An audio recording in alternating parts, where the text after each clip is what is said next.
Coach, before we get to that, can you just give us your thoughts on last week's game against Arkansas?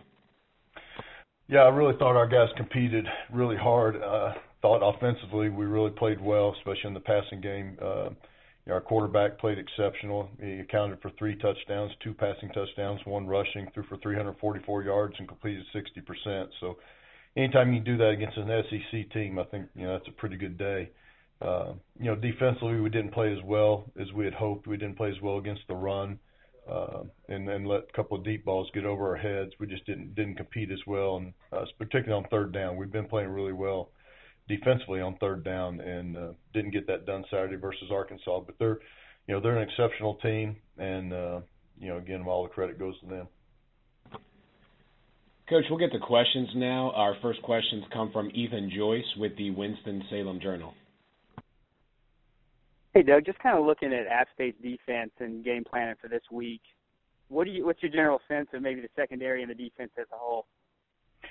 Yeah, it's interesting. We're seeing more 3-4 defenses than probably we ever have. In fact, our last 3 games have all been against 3-4 defenses, so there's some carryover for us going into that. I think Appalachian State's defense has tremendous team speed, all throughout the front, the linebackers, the secondary. They all run really well. They're not as quite as big as other guys we play against, but they more than make up for that with their speed. And I think they'd rather have speed than size with what they do.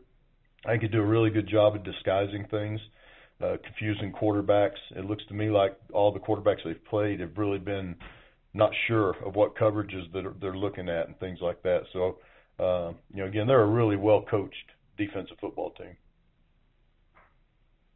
I guess to follow up, Scott was just kind of mentioning how he thought the defense for you guys looked very different this year, looked a lot better this year. So what's kind of gone into getting this defense ready for this season and particularly for this game? Well, one thing is we're not playing any freshmen anymore. It's the first time we've gotten the scholarship numbers back to where they should be here, and we have a very experienced team. It's Coach Spaziani, our defense coordinator. It's his second year here, so there's some carryover there, those guys knowing what to expect from him. We have changed philosophy a little bit into playing more man coverage than we have in the past and bringing more pressure. And playing some 3-4 defense ourselves. So I think those changes and putting kids in the right position, all that together has kind of culminated in us playing better. We're still not where we want to be, but we are better. And lastly, I think people have kind of been maybe surprised a little bit by App State's offense and how it's been a little more pass-heavy this year. Is that run option, though, kind of sticking in the back of your mind, or, you're very aware that this is a team that does like to run the football when it's going?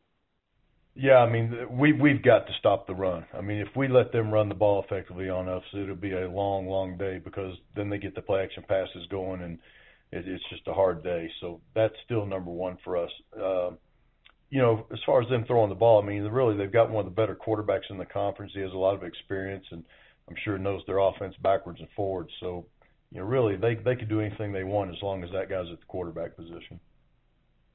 All right, thanks, Doug. Mm-hmm. Thank you, Ethan. Our next questions will be from Steve Baer with the Watauga Democrats.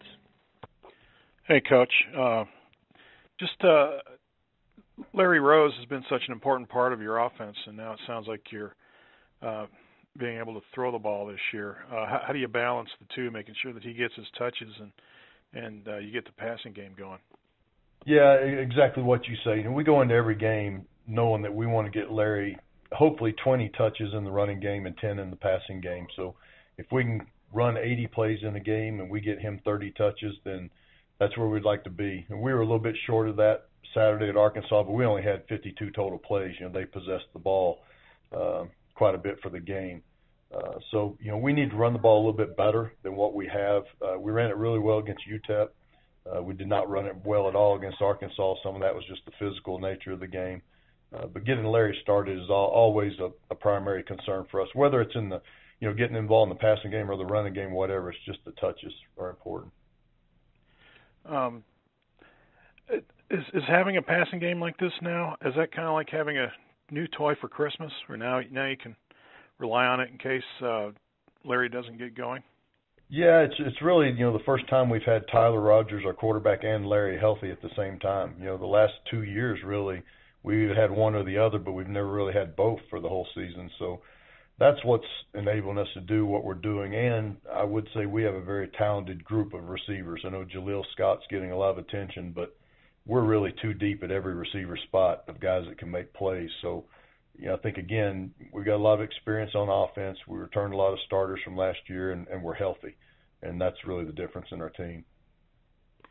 Thank you very much, Coach. I appreciate it. Thank you. All right, Steve, thank you very much. And, Coach, those are all the questions we have for you this morning. We appreciate your time as always. Okay, thank you.